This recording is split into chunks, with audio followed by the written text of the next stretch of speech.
Yo, welcome back, kembali lagi di channel Atoa Hayato. Bagaimana kabar nakama sekalian? Semoga selalu baik-baik saja. Ya, ini adalah segmen real review. Pada video ini Mimin tak hanya akan storytelling cerita saja, tetapi akan mengupasnya dengan lebih mendalam. Secara umum chapter ini terlihat sangat menarik karena flashbacknya Kaido yang sudah kita tunggu-tunggu akhirnya muncul. Bahkan dimunculkan secara berurutan, mulai dari Kaido kecil, Kaido remaja, Kaido bersama bajak laut Rocks, Kaido baru masuk ke Wano, hingga Kaido setelah mengeksekusi Oden. Lalu teknik Bajrangan dari Luffy juga akhirnya bisa menghempaskan Kaido ke dalam tanah. Ya, sungguh luar biasa. Oke lah, tanpa basa-basi lagi, langsung aja kita mulai pembahasannya.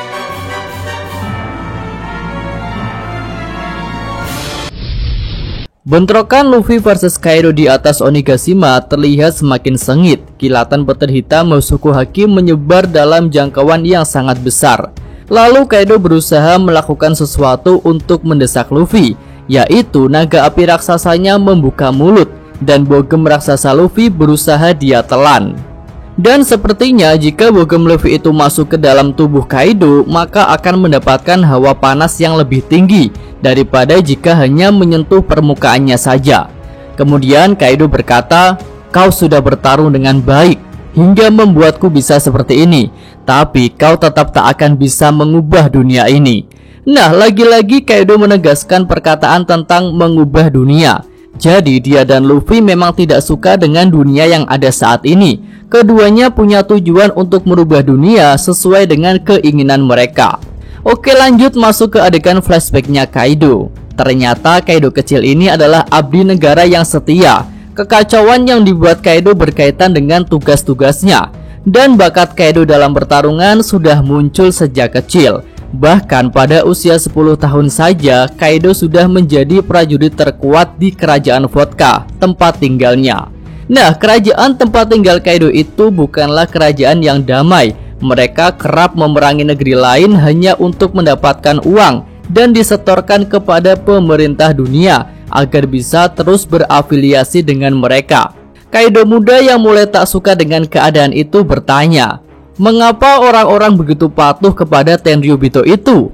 Nah, mulai dari sinilah Kaido tidak menyukai sistem yang ada di dunia ini, yang begitu tunduk kepada Tenryubito hingga harus menimbulkan penderitaan bagi kerajaan-kerajaan kecil. Selanjutnya, Raja Kerajaan Vodka menyerahkan Kaido kepada Angkatan Laut dengan alasan Kaido terlalu kuat untuk negeri ini.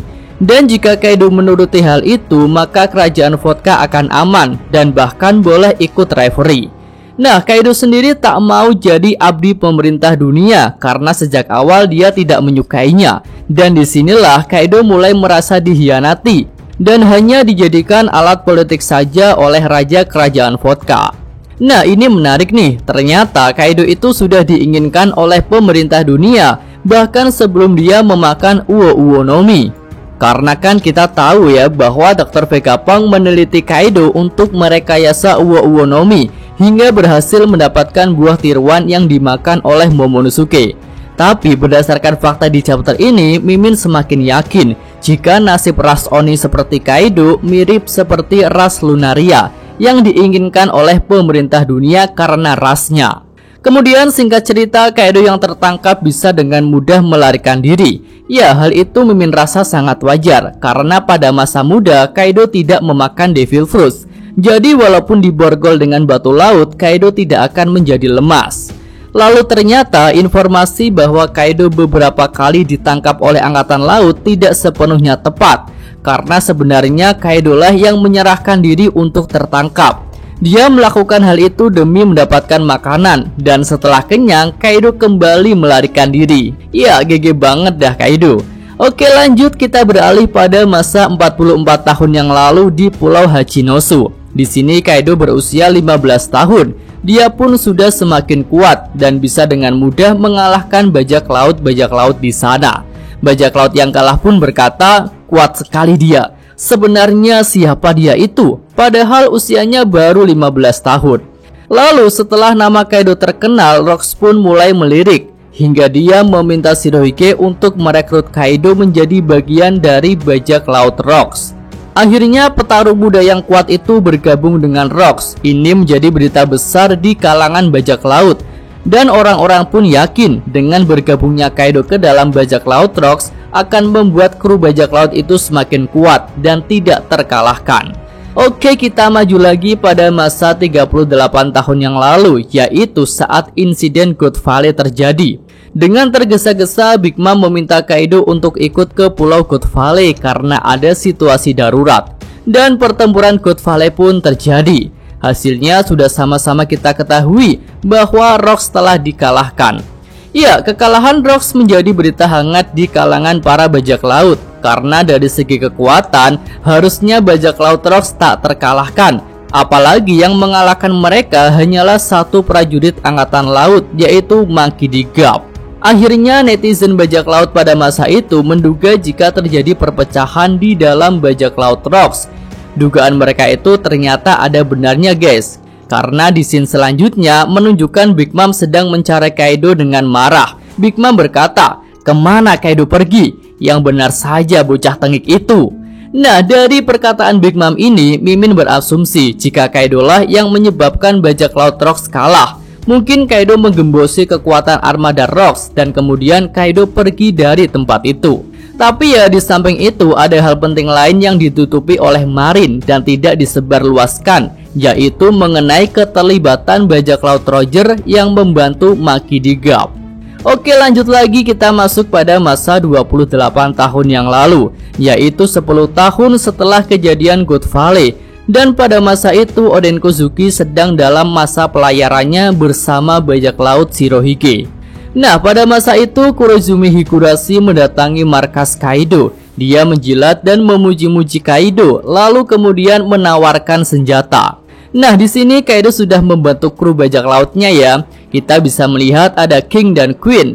Lalu mungkin ada yang bertanya di mana Jack, dan jawaban Mimin, Jack masih di ayunan, guys, atau mungkin bahkan belum lahir.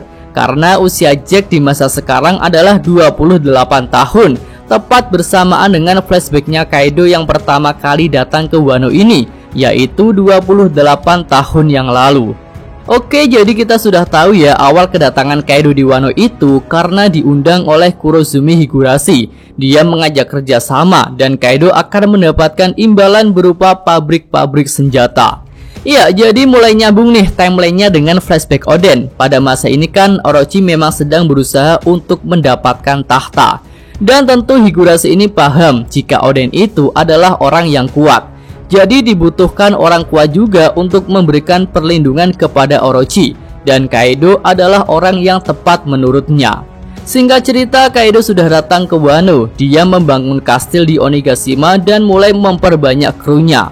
Lalu Kaido pun berpidato. Dia berkata, "Di dunia ini ada orang yang terlahir sebagai bangsawan. Dan orang-orang yang biasa hidup damai itu akan kita seret ke dalam medan pertempuran. Itulah arti dari kesetaraan dan kebebasan. Hanya melalui sebuah pertarungan saja nilai seorang manusia bisa ditentukan." Wah, merinding banget cuk dengar kata-katanya Kaido. Bangsawan yang dimaksud Kaido ini sepertinya adalah para Tenryubito yang memang sudah dia benci sejak kecil. Nah, dengan tambahan fakta di chapter ini sudah makin jelas nih jika Kaido bisa jadi akan terlibat dalam pertempuran akhir untuk menjatuhkan Tenryubito. Mantap sekali. Oke, lanjut lagi guys. Setelah memberikan pidato, Kaido berbincang-bincang dengan King mengenai Yamato yang menyebut nama Joy Boy. Ya, tentu bagi mereka ini aneh karena Kaido dan King memang tak pernah memberitahu Yamato apapun mengenai Joy Boy. Akhirnya pada titik ini Kaido menyadari jika Oden ingin membuka Wano untuk menyambut orang yang bernama Joy Boy. Dan Joy Boy sendiri menurut Kaido dan King adalah orang yang akan bisa merubah dunia ini. Poin itu yang Mimin tangkap ya dari flashbacknya King yang lalu. Jadi sudah terkonfirmasi ya bahwa bisa dikatakan Kaido juga menunggu kedatangan Joy Boy, yaitu masa 20 tahun setelah eksekusi Oden Kozuki. Oke, kita kembali ke bagian luar Onigashima guys. Di sini adu serangan Luffy versus Kaido belum berakhir. Lalu kita juga bisa melihat anggota CP0 yang tersisa memilih untuk kabur seorang diri. Ya, mungkin dia merasa misi yang diberikan oleh Gorosei sudah tidak akan bisa tercapai. Dan sepertinya dia berniat untuk bergabung dengan armada pemerintah dunia yang ada di pantai Wano Kuni. Sementara itu Yamato terus meminta Momonosuke untuk membuat awan api, tapi Momo belum bisa membuatnya. Selanjutnya kita bisa melihat kemeriahan yang ada di ibu kota bunga. Banyak lampion sudah terbang dan membuat langit semakin indah. Oke, kita beralih lagi ke dalam kastil Onigashima. Di sini air yang digunakan oleh Raizo berhasil memadamkan api dengan baik. Bahkan beberapa orang diperlihatkan tersapu oleh air. Pertama ada Robin dan Brook. Mereka terlihat kesulitan melawan air, ya karena keduanya pengguna Devil Fruit. Lalu ada para Ming yang terseret air itu juga. Kemudian Beppo dan Penguin juga berusaha untuk menyelamatkan diri dari sapuan air. Selanjutnya ada Apo dan salah satu number yang diselamatkan oleh air itu juga. Lalu ada Lau yang bersiap untuk menerima datangnya air dalam jumlah banyak. Dan selanjutnya air dalam jumlah besar pun sampai ke aula utama, lokasi di mana ada Nami dan Otama. Air banjir itu juga membawa Usopp, Kinemon dan Kiku. Usopp berusaha keras agar Kinemon dan Kiku tidak ikut tersapu lebih jauh. Akhirnya air itu mengalir ke luar kastil dan jatuh dari pulau Onigashima yang sedang terbang. Selanjutnya kita diperlihatkan keadaan Sanji yang sedang menolong para geisha dari terjangan air. Lalu Franky juga terlihat masih membawa Zoro dan Zoro masih tertidur nyenyak. Oke, lanjut lagi kita sampai di ruang harta, lokasi Hiyori dan Kyushiro. Di sini Kyushiro masih memeluk Hiyori yang sedang menangis. Lalu Kyushiro berkata, "Anda sudah berjuang dengan baik, Putri Hiyori." Nah, kepala naga Orochi juga diperlihatkan masih terbakar. Tapi apakah Orochi yang terbakar itu juga nantinya akan terkena air? Ya, menarik untuk dinantikan.